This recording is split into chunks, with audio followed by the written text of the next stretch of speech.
చూస్తారు కదా దోస్తులు, వెదర్ అయితే బాగా మొత్తం చల్లగా ఉన్నది. నోట్లకెళ్ళి అయితే పొగలు వస్తున్నాయి, కిందికి వెళ్ళి అయితే వణుకొస్తున్నది. మస్తు చల్లగా ఉన్నది. మా ఇంటికాడ అయితే ఏం చల్లగా ఉన్నది అయితే. అబ్బాబ్బాబ్బా, అమ్మ మంచు అయితే తగ్గుతలేదు, ఎండనేమో తక్కువ వస్తున్నది.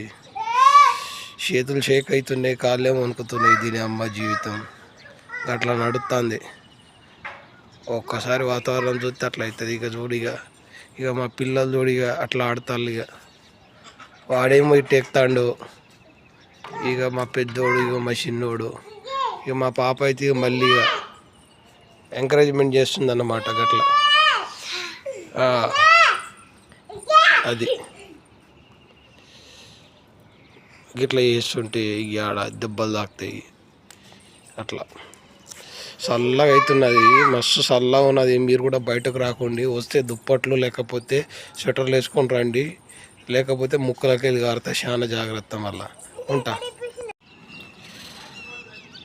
చూస్తారు కదా దోస్తులు, వెదర్ అయితే బాగా మొత్తం చల్లగా ఉన్నది. నోట్లకెళ్ళి అయితే పొగలు వస్తున్నాయి, కిందికి వెళ్ళి అయితే వణుకొస్తున్నది. మస్తు చల్లగా ఉన్నది. మా ఇంటికాడ అయితే ఏం చల్లగా ఉన్నది అయితే. అబ్బాబ్బాబ్బా, అమ్మ మంచు అయితే తగ్గుతలేదు, ఎండనేమో తక్కువ వస్తున్నది.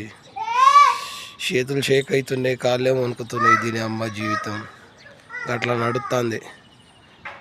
ఒక్కసారి వాతావరణం చూస్తే అట్లా అవుతుంది. ఇక చూడిగా ఇక మా పిల్లలు చూడిగా అట్లా ఆడతాళ్ళు. ఇక వాడేమో ఇటు ఎక్కుతాడు, ఇక మా పెద్దోడు, ఇక మా చిన్నోడు, ఇక మా పాప అయితే ఇక మళ్ళీ ఇక ఎంకరేజ్మెంట్ చేస్తుంది అన్నమాట. గట్లా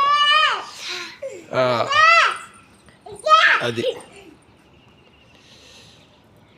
గిట్లా చేస్తుంటే ఇక ఆడ దెబ్బలు తాకుతాయి. అట్లా చల్లగా అవుతున్నది, మస్తు చల్లగా ఉన్నది. మీరు కూడా బయటకు రాకండి, వస్తే దుప్పట్లు లేకపోతే స్వెటర్లు వేసుకొని రండి, లేకపోతే ముక్కలకి వెళ్ళి కారుతా. చాలా జాగ్రత్త. మళ్ళా ఉంటా.